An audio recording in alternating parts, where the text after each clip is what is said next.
Assalamualaikum warahmatullahi wabarakatuh. Selamat malam, salam sejahtera untuk kita semuanya. Om Swastiastu, Namo Buddhaya, dan salam kebajikan. Bagaimana Bapak Ibu bisa istirahat sebentar? Saya akan lanjutkan sedikit materi ya.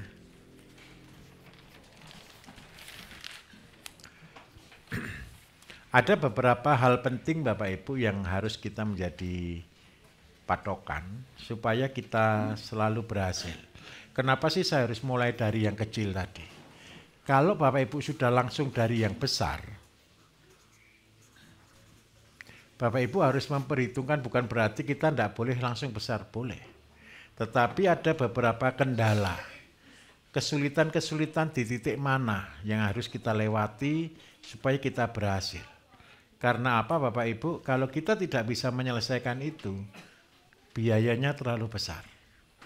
Seperti misal, seandainya Pak saya langsung bisa mulai tidak sekitar ukuran 1 hektar? Boleh. Padahal 1 hektar ini secara logika Bapak Ibu kan berarti 10 kali 1005, betul ya? Nah, ketika kita mengerjakan 1 hektar untuk kawasan-kawasan tertentu itu bisa kita lakukan secara langsung. Tetapi kita harus punya tim yang solid. Karena kesulitan terbesar Bapak Ibu adalah SDM. Seperti misal, kalau yang datang memang dari perusahaan atau yang datang dari satu komunitas yang sudah terlanjur besar. Ada yang sudah terlanjur besar di sini untuk buka proyek? Mungkin sudah mulai dari 1 hektar, mulai sudah kambing dari ratusan, seperti itu ada belum? Mudah-mudahan belum ada ya, biar tidak salah jalan. Soalnya kadang-kadang ya beberapa peserta, angkatan peserta Bapak Ibu sudah mulai dari kambing berapa? 200, 1000 seperti itu. Dan itu menggerakkannya akan sangat besar. Tetapi ada beberapa poin penting. Pak, bagaimana ketika saya langsung mulai besar? Jadi SDM ini sebenarnya ada 2. Bapak Ibu bisa lakukan training sendiri. Atau Bapak Ibu mencari orang-orang yang sudah jadi. Kalau saya biasanya kalau ketika buka daerah baru, saya cari dulu di situ orang kunci. Orang kunci itu biasanya yang saya pilih orang yang sudah pemain. Seperti misal, kadang-kadang ada petani nih, sudah punya kambing berapa? 100 ekor. Sudah berapa tahun ternak kambing? 5 tahun. Memang dia ketika sudah 5 tahun ternak kambing dalam waktu yang lama, memang karena manajemen, dia tidak bisa bergerak. Karena manajemen dia akhirnya tidak mampu untuk mengembangkan usahanya supaya berhasil. Nah, dengan cara seperti itu, yang penting Bapak Ibu berarti punya SDM yang mampu. Nah, tinggal merubah konsep manajemennya. Di dalam pertanian Bapak Ibu, besok saya akan jelaskan tentang benih. Yang kedua tentang saprodi, pupuk dan lain sebagainya, Bapak Ibu sudah belajar. Dan yang sekarang adalah manajemennya. Manajemen ini penting Bapak Ibu karena apa? SDM yang Bapak Ibu pegang itu akan menjadi 2. Kalau kita tidak bisa mengaturnya, dia akan menjadi beban, menjadi operasional cost yang beban berat bagi kita. Atau dia menjadi SDM yang langsung membuat visi kita langsung jalan. Nah, kendala utamanya di sini saya tunjukkan.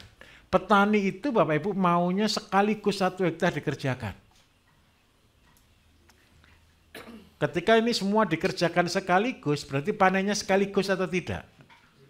Sekaligus. Dan itu problem. Dan itu jadi masalah. Nah, yang harus kita kuatkan di sini adalah tiap hari tanam dan tiap hari panen.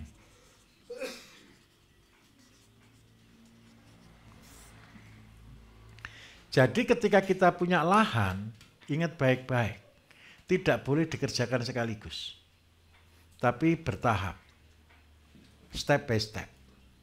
Seandainya kita punya ini 1 hektar, kalau Bapak Ibu mau selamat dengan konsep kami, ketika kita bertani di pertanian organik, komoditasnya minimal ada di 10 hingga 20 macam komoditas yang dibutuhkan oleh market. Terus yang kedua, tidak boleh dari semua komoditas ini sekaligus panen. Jadi semuanya bertahap. Mungkin satu komoditas ada 1000 meter, 500 sampai 1000 meter. Nah, dari 500 sampai 1000 meter ini kita pun planning setiap hari tanam, setiap sampai terakhir bisa panen. Jadi tujuannya adalah satu, setiap hari tanam, setiap hari panen. Terus itu lakukan. Tidak ada yang terputus. Kenapa kok tidak boleh terputus? Kalau kita tidak bisa menjaga kontinuitas Bapak Ibu, maka yang terjadi pasar kita akan hilang. Paham maksud saya di sini? Kunci utama itu di sini. Banyak orang akan komplain di sini. Loh Pak, berarti penanaman kita tidak seragam. Tidak seragam. Tidak boleh sekaligus. Kenapa kok tidak boleh sekaligus? Kalau sekaligus panen, percayalah, barang kita tidak ada harganya. Dan kita akan pasti terkendala, ditolak oleh pasar. Karena apa Bapak Ibu? Pasar yang kita ciptakan adalah pasar khusus. Tahun 2025 ke depan, saya akan bekerja sama dengan, ya insya Allah kalau boleh ya semua Pemda. Tujuannya apa? Untuk menjangkau makanan sehat. Goal kita siapa? Pasar kita.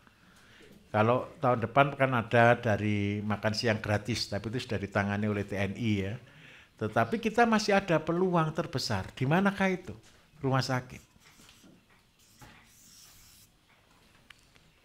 Awal muasal kenapa saya membuat pelatihan organik ini Bapak Ibu, pasien saya sudah jutaan orang. Saya sudah ngobati orang, sudah jutaan orang. Dan setiap pasien pasti saya tawari untuk makan sehat. Saya lebih senang memberikan resep kepada pasien daripada saya menjual produk. Kenapa kok begitu? Kalau saya jualan produk Bapak Ibu, yang beli orang sakit itu uangnya menakutkan. Takut kualat Pak. Karena uangnya uang mahal. Orang sakit itu minta maaf, cari uang sudah susah. Apalagi dipakai beli obat, dan kalau obatnya iya kalau menyembuhkan. Tapi ada satu yang paling menyembuhkan, yaitu makanan sehat. Sehingga semua pasien-pasien saya selalu saya berikan resep dan saya suruh mengkonsumsi makanan-makanan yang wajib dan makanan yang tidak boleh. Jadi semua penyakit itu Bapak Ibu itu terkondisi ketika kita bisa makan sesuatu yang sehat. Nah, contoh untuk kolesterol, saya punya jus andalan untuk kolesterol, kacang panjang, seledri, belimbing, mentimun. Itu kan sederhana, betul ya? Kacang panjang, seledri, belimbing, mentimun itu semua orang bisa beli kok di pasar.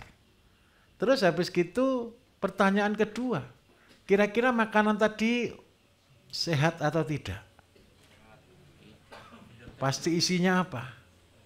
Racun, pestisida, kimia. Sehingga banyak pasien tanya ke saya, Pak saya tidak bisa buat. Kenapa kok tidak bisa buat? Saya beli produk saja. Alasannya satu, saya mau beli di mana? Sayur-sayur yang organik. Selalu saya katakan tanam sendiri. Ketika saya bilang tanam sendiri, apa kata mereka Bapak Ibu? Gimana cara nanamnya? Karena sudah sakit. Banyak keluarga yang sudah sakit untuk tanam aja sudah tidak mampu. Nah karena itu ini menjadi bumerang bagi saya. Jadi obat-obatan, resep-resep yang saya berikan ketika mereka tidak bisa, mereka jadi kendala. Terus seandainya mereka konsumsi yang segar yang dari pasar, tanda kutip, malah menambah racun. Apalagi kalau penyakit-penyakit yang degeneratif dan penyakit kanker. Karena itu tidak ada cara lain. Saya bukakan pelatihan ini, harapan saya satu. Bapak Ibu akan menjadi ujung depan kami, ujung tombak di depan yang mampu untuk melayani setiap pasien-pasien yang sakit. Nanti goalnya adalah saya tinggal mengarahkan di mana Bapak Ibu tinggal. Pasien-pasien di mana yang sakit. Karena apa Bapak Ibu? Ini adalah beban kita semuanya untuk menyehatkan suatu bangsa. Terus yang kedua, di rumah sakit. Dulu pasien-pasien saya Bapak Ibu adalah orang-orang miskin, orang-orang desa, orang-orang yang tanda kutip ya. Karena dia sudah tidak mampu berobat lagi sehingga tidak ada solusi. Itu awal muasal ketika saya bergerak di dunia herbal. Tetapi lama pasien saya sudah mulai berubah. Dari kalangan desa ke kalangan intelektual. Bahkan yang paling banyak hari ini pasien-pasien kami adalah dari medis dan paramedis. Kenapa kok begitu? Ketika mereka sudah sadar bahwa kimia bukan solusi, tapi makanan adalah solusi, mereka mulai sadar. Sehingga pasien-pasien kami, Bapak Ibu, sekarang ini banyak dari orang-orang yang kerja di rumah sakit. Saya katakan jujur, pasien-pasien kami yang menderita kanker adalah orang yang kerja di rumah sakit kanker. Pasien-pasien saya yang jantung adalah orang-orang, maaf tanda kutip, juga dokter spesialis jantung. Selalu saya katakan ke mereka, ngapain kok tidak dipasang kateter atau bypass atau pasang ring? Apa kata mereka? Apakah itu solusi? Tapi pertanyaan yang kedua, kalau ke pasien, kenapakah itu jadi solusi? Nah, karena itu tidak ada cara lain. Makanan akan menjadi solusi.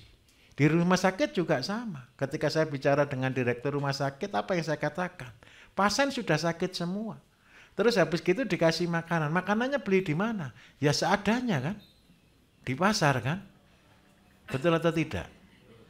Terus pertanyaannya, apakah itu makanan sehat? Yang penting makanan kan? Nah, karena itu saya berharap satu, program ini kita akan percepat Bapak Ibu. Dan Bapak Ibu menjadi solusi di sana. Tapi komitmenlah, jangan berbohong.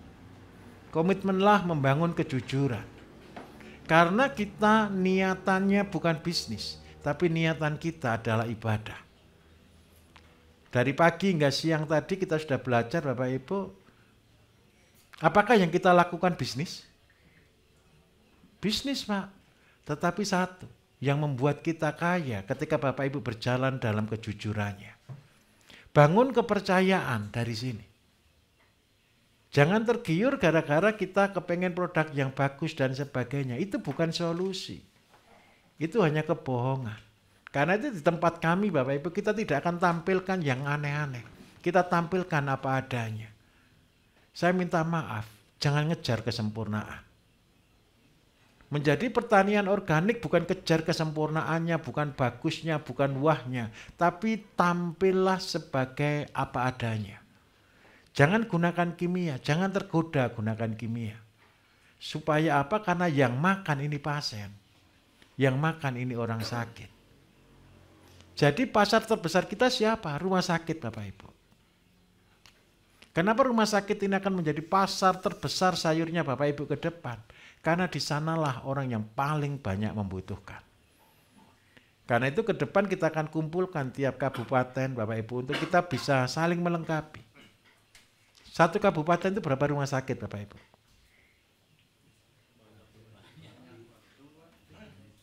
Puskesmas yang rawat inap saja sudah banyak, betul atau tidak?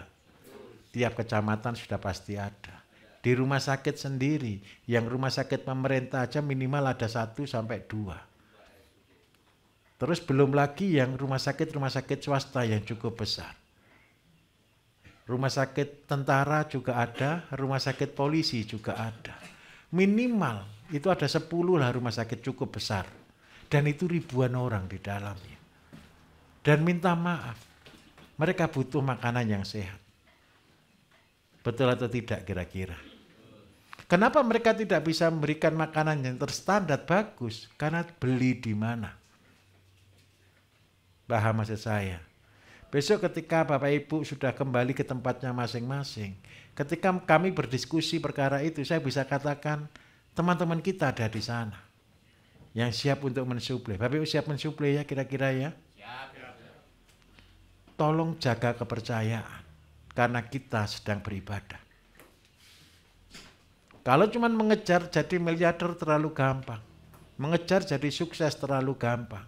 Tapi dengan kita beribadah Bapak Ibu, itu adalah poin paling penting yang harus kita pegang. Apa sih yang kita lakukan? Lakukan jujur. Lakukan semua dengan sistem organik kita. Lakukan semua dengan SOP yang kita sudah ajarkan dulu untuk Bapak Ibu. Minimal 3 tahun saja. Setelah 3 tahun silakan berkreasi. Setelah 3 tahun silakan kembangkan sendiri. Karena apa Bapak Ibu? Pelayanan kita melayani masyarakat di sektor pertanian ini sudah hidup matinya orang. Tahap awal mungkin agak kaku, tahap awal mungkin kita agak susah untuk mengerjakannya. Tapi percayalah, ketika kita step by step kita kerjakan, insya Allah semuanya akan mudah. Tapi gimana tadi, sudah ketemu solusi atau ketemu masalah Bapak Ibu yang menyebabkan Bapak Ibu belum bisa melangkah, kira-kira apa? Masih ada?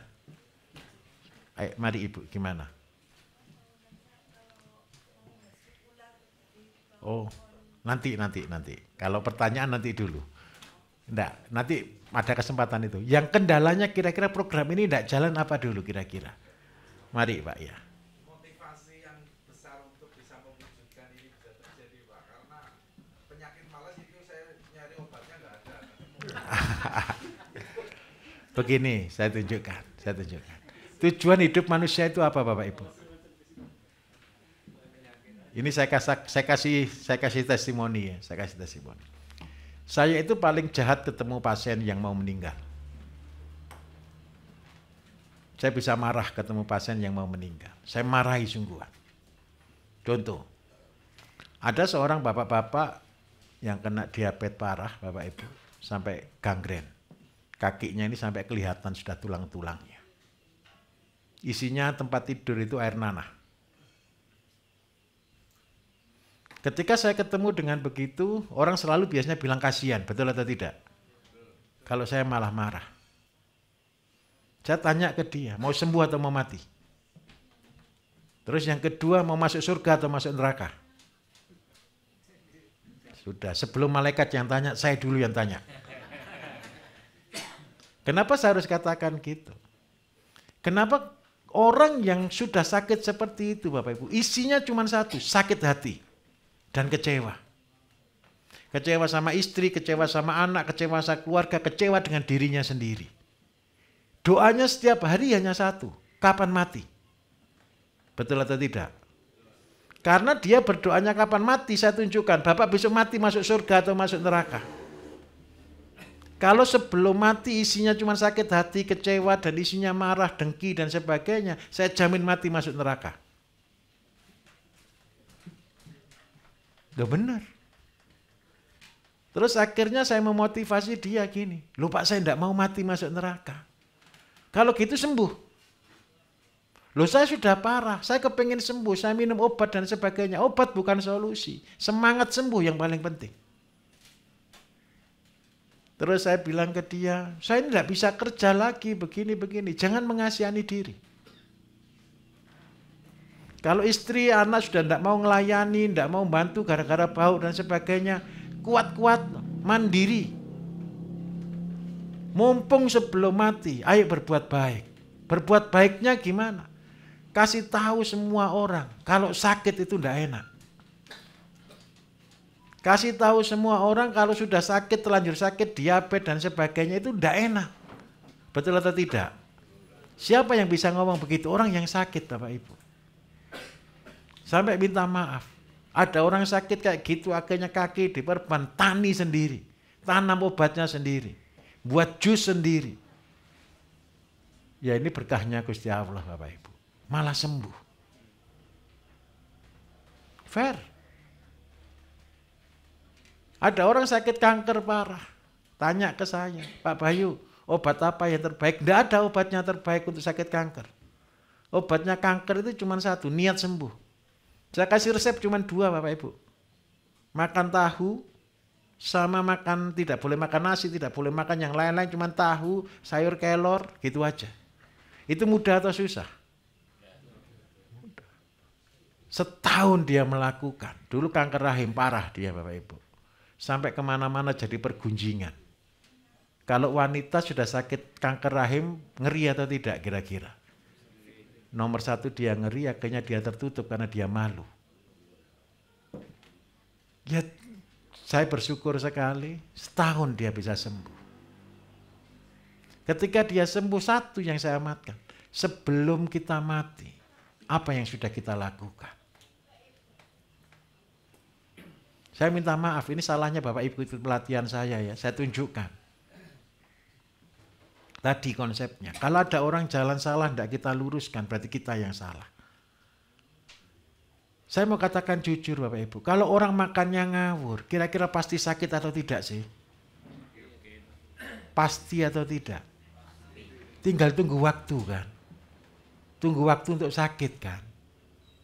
Saya minta tolong dengan sangat. Ajari mereka dengan benar. Loh Pak, nggak didengarkan, enggak apa-apa. Yang penting sudah ngomong. Zamannya Nabi aja Nabi bicara enggak didengarkan orang juga biasa kok. Betul kan Bapak Ibu? Apalagi kita. Jangan berharap untuk didengarkan orang. Yang penting ngomong kebenaran. Terus yang kedua, Bapak Ibu datang ke bumi ini punya tujuan atau tidak? Diberi tanggung jawab atau tidak? Pasti diberi tanggung jawab. Jangan sampai begitu sudah meninggal besok ketika ditanya malaikat, sudah selesai belum pekerjaannya? Terus Bapak Ibu bilang, pekerjaan apa ya? Repot Bapak Ibu. Saya minta maaf. Ketika Bapak Ibu punya ilmu, ini ilmu sederhana. Lawan kita adalah diri kita sendiri, kemalasan kita. Saya punya program 5 menit namanya Bapak Ibu. Melawan keengganan itu lakukan, cuma 5 menit selesai kok. 3 kali 3 itu kerjaan 5 menit. Kalau tidak percaya investasikan 5 menit saja setiap hari. Bertani di 3 kali 3. Sehari buat 1 polybag selesai. Besok lagi 1 polybag selesai lagi. 1 selesai lagi. Kira-kira kalau 3 kali 3 itu Bapak Ibu. Itu isinya sekitar 200 polybag. 200 polybag itu berarti berapa hari selesai kira-kira? Kan 200 hari kan? Kalau 1 hari 1 polybag kan? Tapi percayalah, ketika itu sudah menjadi kebiasaan, itu akan selesai. Tidak sampai seminggu. Terus yang kedua, besok ada lagi masalahnya, nyabuti rumput. Kerjakan 5 menit aja. Selesai. Yang membuat kita malas itu karena kita berpikir itu lama. Nanti, kan gitu kan? Besok, kan gitu kan? Nah, minta tolong ayo dirubah. Jangan jadi begitu. Saya ini pemalas Bapak Ibu. Saya ini pemalas tingkat dewa saya ini. Sungguhan ya, saya mau katakan jujur. Anak saya yang ketiga dulu. Ketika dia masih TK. Dia ditanya gurunya. Papamu kerja apa? Namanya Rio. Papamu kerja apa Rio? Papa itu tidak kerja. Di rumah cuma duduk-duduk tukang perintah-perintah orang. Terus pelongo-pelongo pekerjaannya. Tahu pelongo-pelongo pekerjaan Bapak Ibu?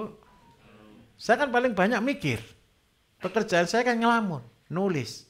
Terus hobi saya kan merintah-merintah, merintah karyawan maksud saya.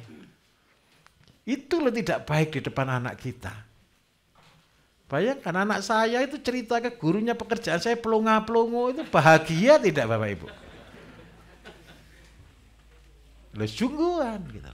Makanya ketika kita salah melakukan sesuatu itu dinilai salah oleh anak-anak kita. Karena itu ketika kita bekerja, jangan salahkan kalau anak kita menjadi malas, kalau kita sendiri pemalas. Karena itu yang saya lakukan di depan anak saya tetap harus jadi orang rajin.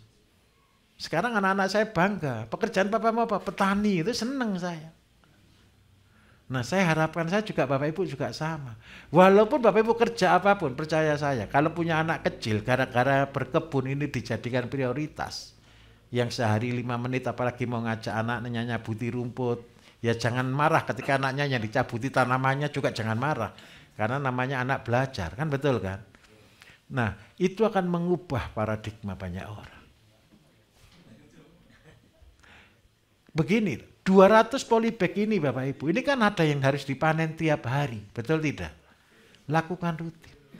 Habis dicabut, tanam lagi. Habis dirabut, tanam lagi. Terus yang kedua belajar dari orang pelit. Benih juga sama. Benih itu tidak usah harus semua beli. Apa yang ada, mulai latihan, mulai belajar. Sawi, kangkung, bayam minimal kita bisa buat benih sendiri. Ada 1, seandainya ada 5 polybag sawi, 1 biarkan sampai tua. Kalau boleh ngambilnya jangan dicabut, tapi diguntingi saja daunnya. Terus bunganya sampai ambil, sampai dikeringkan, bisa ditanam kembali. Dan itu dijadikan menjadi kebiasaan. Saya minta tolong, lawan diri kita tadi. Sudah selesai belum pekerjaannya? Setiap keluarga bertanggung jawab kepada anak-anaknya, pasti. Setuju ya? Bertanggung jawab bukan hanya memberi nafkah hidup, tapi juga memberi ilmu. Ilmunya di mana? Di pekerjaan kita harian. Cara ini Bapak Ibu yang saya ajarkan sepanjang hari ini akan mengubah masa depan anak-anak kita. Ketika kita bisa memberikan pelajaran-pelajaran kehidupan di dalam pertanian ini, anak-anaknya Bapak Ibu saya yakin nanti tidak akan kepingin jadi pegawai lagi. Dia akan bekerja untuk jadi seorang entrepreneur. Karena apa? Melihat potensi yang ada. Terus yang kedua, ajari mereka berbicara realita. Kenapa saya ajak menghitung semuanya? Kalau pertanian tidak bisa dihitung Bapak Ibu, berarti kita sedang balik ke zaman primitif. Pertanian semua bisa dihitung, peternakan semua bisa dihitung, dikalkulasi dengan benar. Dan itulah yang harus kita ajarkan kepada anak-anak kita. Setuju Pak kira-kira? Saya senang sekarang mulai banyak dari Jakarta terutama. Peserta pelatihan itu terbanyak Bapak Ibu Jakarta yang tidak punya tanah. Yang datang ke sini semua rata-rata bilang tidak punya tanah. Tapi ikut pelatihan gitu. Alasannya ya sudah berkebun di atap rumah, bekerja di pekarangan, yang di pinggir trotoar gitu aja. Tapi yang keren satu, mereka ngantar sekolah anak bawa mobil yang ditonton YouTube saya, sampai anaknya semua hafal. Ada beberapa orang tua ke sini, datang ke sini supaya saya mengucapkan ulang tahun ke anak-anaknya Bapak Ibu. Bayangkan. Karena saya jadi idolanya anak-anaknya katanya. Tapi yang lebih senang lagi satu, mereka mulai mengubah cara hidup anak-anaknya dengan bertani organik, dengan makan organik. Dan itu akan menjadi kebanggaannya Bapak Ibu kelak. Ketika Bapak Ibu bisa membuat konsep ini dan diterima oleh anak-anaknya Bapak Ibu sedang selamatkan mereka dari sakit penyakit. Kenapa sih sakit penyakit itu saya takutkan Bapak Ibu? Saya dunia herbal, saya tahu penyakit. Penyakit yang saya tangani Bapak Ibu sudah lulusan dari rumah sakit yang tidak lulus. Tahu maksud saya ya? Lulusan dari rumah sakit yang kena DO itu loh Bapak Ibu. Yang sudah tidak sembuh di rumah sakit itu loh. Itu loh pasien-pasien saya. Saya sampai sering kali bergurau ke Pak Bambang. Coba kalau yang datang pasien saya itu sakit diare, sakit batuk, sakit pilek, itu bahagia saya. Lah kalau yang datang penyakitnya berat-berat itu kan tidak enak semua Bapak Ibu. Betul atau tidak kira-kira? Lah saya minta tolong besok yang membantu saya ngobati pasien-pasien itu jenengan-jenengan semua ini loh. Itu yang saya minta tolong. Karena apa? Penyakitnya itu hanya bisa disembuhkan lewat makanan yang Bapak Ibu buat. Kalau begitu kira-kira seneng enggak ngobati orang besok? Seneng Pak, pertama, kedua, ketiga, gitu kan? Setelah banyak pasiennya capek juga.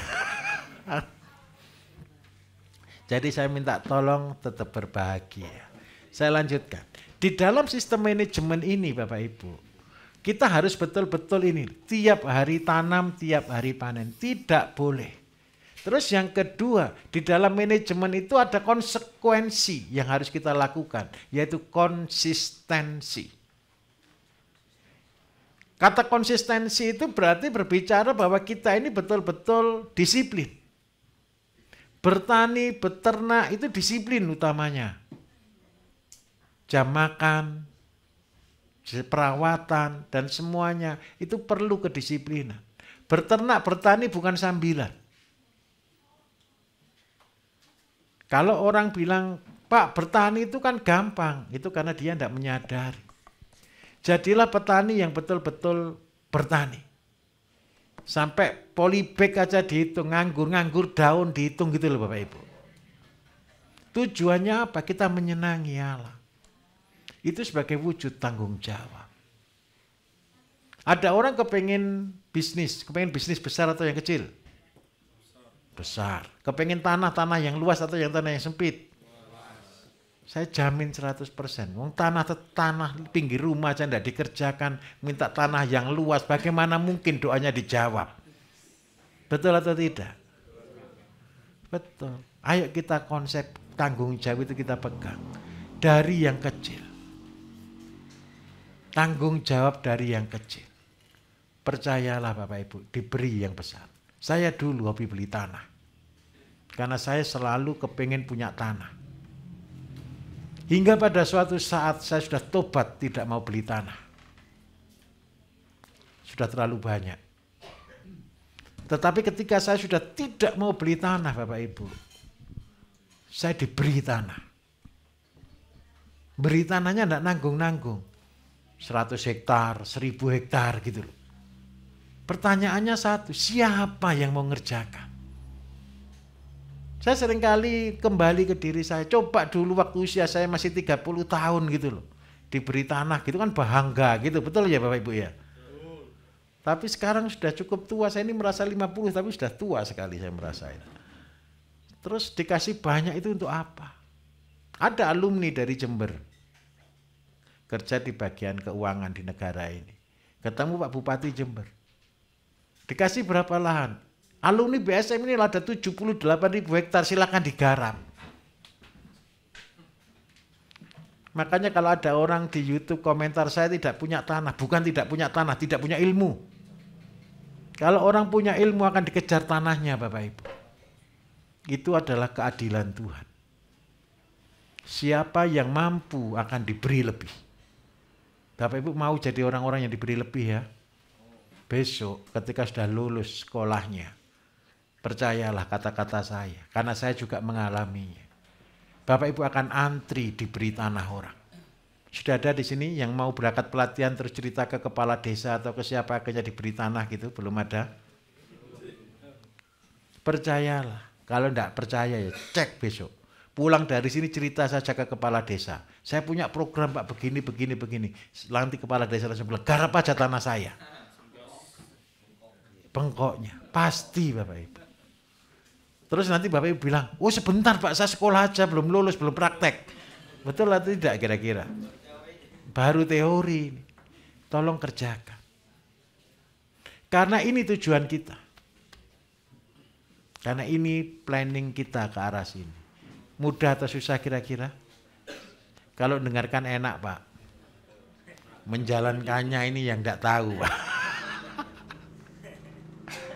Saya mohon dengan sangat, siapkan Bapak Ibu. Kerjakan dari yang ada. Kira-kira siap begitu?